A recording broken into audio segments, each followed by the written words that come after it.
Hey, John, it's John with Get on the Track. Just doing the, excuse me, data analysis between the laps that we did in your Miata. Specifically, it's going to be Steve ran a 148.118. I managed to run a 149.521, and you were running a 150.895. I got to give it Steve credit. Like I said, he's definitely knows the line for the lower power cars, and I think we're going to see that as we move along through the lap. Taking a look here, so you're in the let's take a look here. I think most valuable is going to be I'm going to show yours versus Steve's, and then mine is just going to be kind of a trailer in there. Steve is in the gray. You're in the red with 150.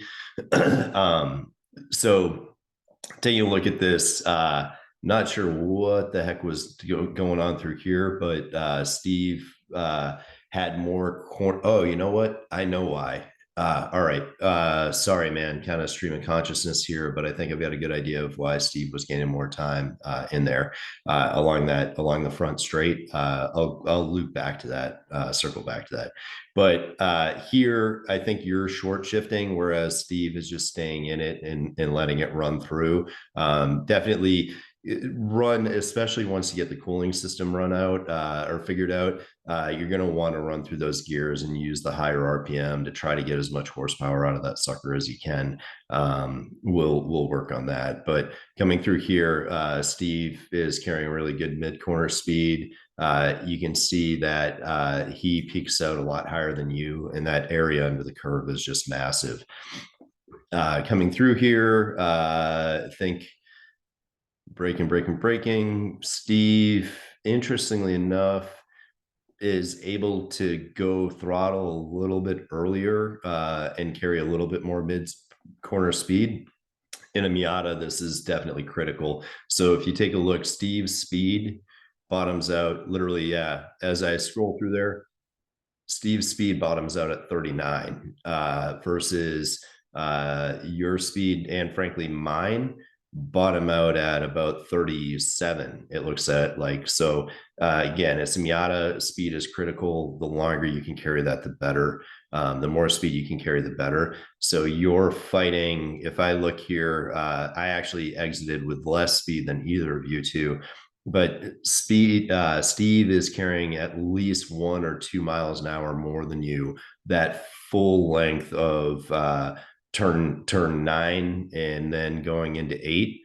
And then if you watch, yeah, this is interesting. So Steve gives up speed early versus me. I think he may have been running a little bit softer.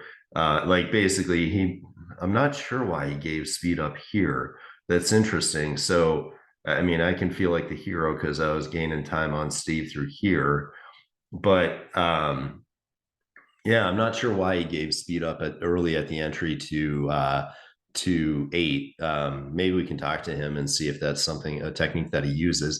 Because what happens here for you is you're giving up speed later into the corner, which is this is critical, right? Because what's happening here is even though Steve gave up this area under the curve here, he's accelerating out past the apex and carrying speed all the way into turn 7. So I suspect, like, if we did the comparison, yeah, I mean, he gives up speed right from here. If you look, this is the difference in time, right? So he's got a minute.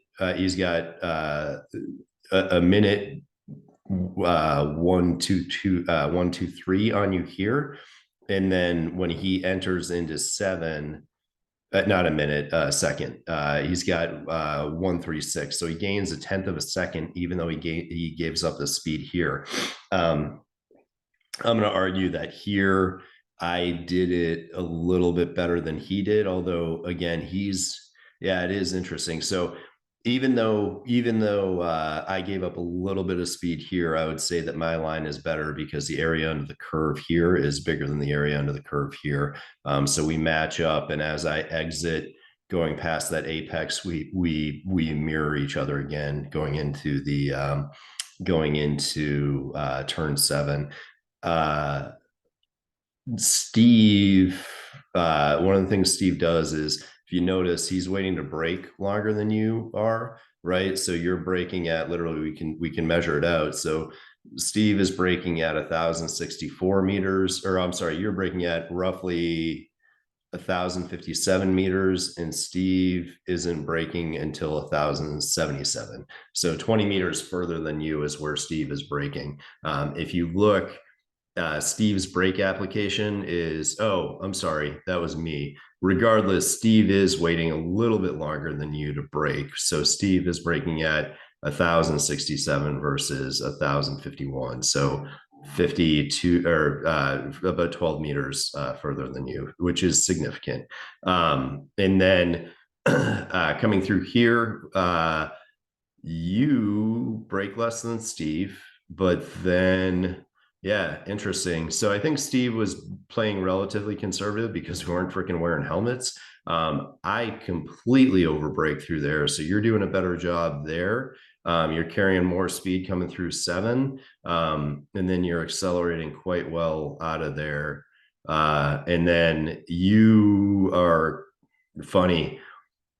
Dude, I think you're lifting coming through 6 in a Miata. That is, don't ever lift in a Miata coming out of 6. So get after it, stay on it. And then I think that's Steve's shift point right there.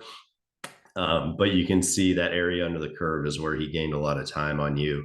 And then, interesting, curious, I overslowed here for sure. Anyway, so where it starts getting interesting, honestly, I'll show you. I'm gonna zoom in too on the on the actual track itself, the GPS, because I think there's some interesting stuff in there. So coming into here, I achieved a higher peak speed into here, possibly because Steve short shifted there. But then I brake a little bit later than Steve, and you broke even later than I did.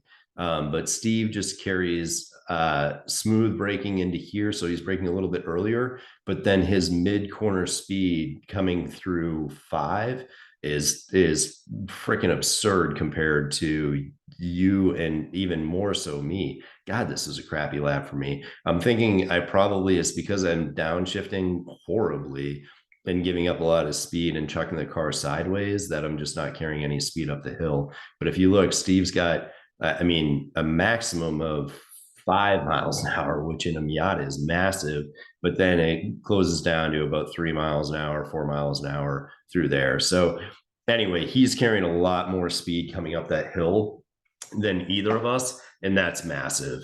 So he's gaining time through there, and then coming through 4, he's keeping. I noticed, like, he's keeping the throttle down, but just turning. He's got the steering wheel turned, and he's just basically forcing that car to do everything it can as far as cornering. One thing this is where I'm gonna start zooming in and start showing some of this. So if we take a look here, so it's interesting.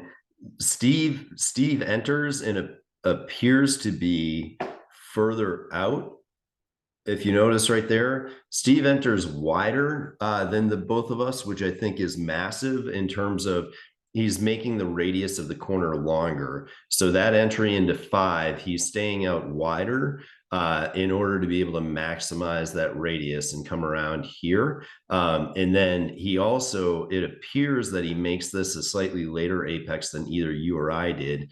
So if I move this over, if you watch, Steve is coming up on the outside, and this is definitely a classic momentum car line here. So Steve comes in, his turn in is slightly later than you and I, and he's getting all the way wide on the track. And then he's coming inside and making the apex that he's hitting is slightly later than what you're doing. I was giving you crap because you're applying the throttle here, and I get that it's Miata and you want to be on the throttle, but because Steve's line is a little bit later apex and tighter, that's why he is carrying so much speed coming up this hill. And then his entry is out wider as well. The entry into 4, he's probably halfway across that hill before he enters. And then we take a look here, and you're carrying a tight line, and again carrying, that's the open the wheel thing, right? Like that's what I'm talking about through there, is that you want to get that car way the hell out wide and let it run and make that arc as wide as possible, because you've got no horsepower and you got to just get that car around that corner. So if you watch, right, so Steve comes around there, and you can see, we'll watch the separation here, right? Why is this moving? So there we go. So you can just see the separation, right? Like he gets out wide on the outside of that track more than you do. And I honestly, I believe that the GPS is relatively accurate there. That's allowing him to carry a lot more speed into here. And again, he comes down that straightaway. And this is actually what I really want to show with Steve. So there's a couple things going on here. One, he is staying very wide, which I'm doing as well. And I'm kind of curious if you got, sound like you may have pulled left in order to let somebody by you. Don't do that, by the way. Stay online when you're letting somebody pass you. It's just, if there's faster traffic, they can go offline. So just something to keep in mind. But anyway, so that may have hosed your entry to this corner. But one of the things I want to call out is, so Steve's line through, let me get down here. So he's coming into that straightaway, boom. So Steve's line into here is, he's relatively narrow compared to me, or compared to you.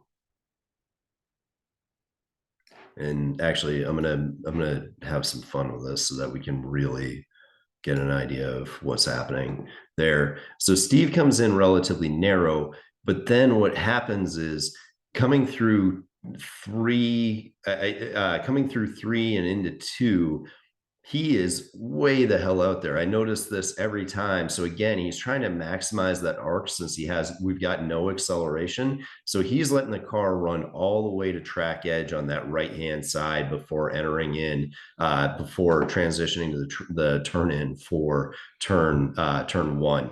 So that's part of what's allowing him to carry this separation of speed here. If you see this, right, like Steve is freaking coming through here, and then his minimum mid corner speed is freaking way higher than yours, and mine is, it's interesting. I kind of want to, I'd love to get back out there and run a little bit more in your car. I feel like I was giving up a lot of time. I know I was giving up versus Steve, but his minimum, right, like, so he's 4 miles an hour faster than you here, and then you're giving up speed all the way through there to the gap of 6 miles an hour. Again, in a Miata, where tenths of a mile per hour matter, he's just doing a really good job of carrying speed. And part of how he does that is by letting that car use the entire track. So he's sacrificing going further, but not having to slow the car down in order to fight back for that acceleration. And that gives him speed all the way out of here. So I actually, out of curiosity, I just kind of want to watch. So he comes way wide here. And then I mean, through here, he's staying all on throttle. He's getting down to that apex, coming through here.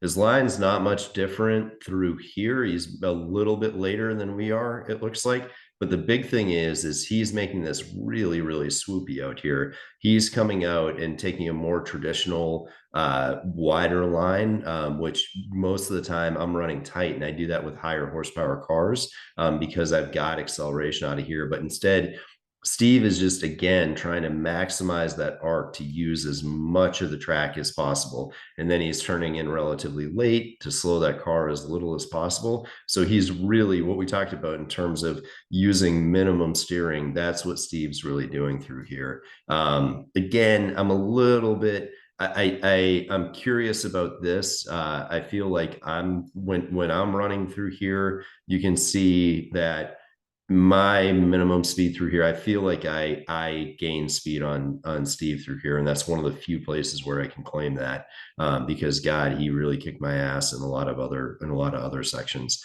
But yeah, so coming through here, he exits wide, and then his entry here, like, let's take a look at what happens here.